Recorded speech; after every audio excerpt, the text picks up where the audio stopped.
পরব কাছে, ভান্ডার নানা সামগ্রীতে ভরা। কত বেনারসি কাপড়, কত সোনার অলংকার, আর ভাণ্ড ভরে ক্ষীর, দই, পাত্র ভরে মিষ্টান্ন। মা সওগাত পাঠাচ্ছেন। বড় ছেলে বিদেশে রাজ সরকারের কাজ করে, মেজ ছেলে সওদাগর, ঘরে থাকে না। আর কয়টি ছেলে ভাইয়ে ভাইয়ে ঝগড়া করে পৃথক পৃথক বাড়ি করেছে। কুটুম্বরা আছে দেশে বিদেশে ছড়িয়ে।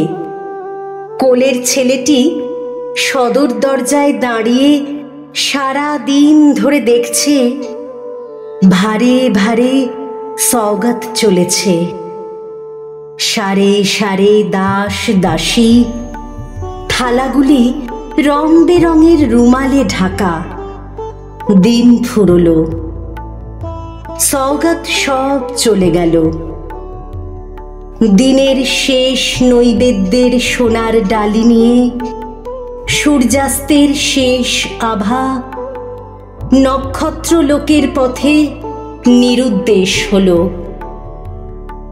ছেলে ঘরে ফিরে এসে মাকে বললে, মা, সবাইকে তুই সওগাত দিলি, কেবল আমাকে না। মা হেসে বললেন, সবাইকে সব দেওয়া হয়ে গেছে, এখন তোর জন্যে কি বাকি রইল এই দেখ। এই বলে তার কপালে চুম্বন করলেন।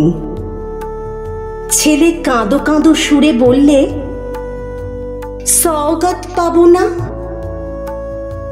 যখন দূরে যাবি তখন সওগাত পাবি, আর যখন কাছে থাকি তখন তোর হাতের জিনিস দিবি নে।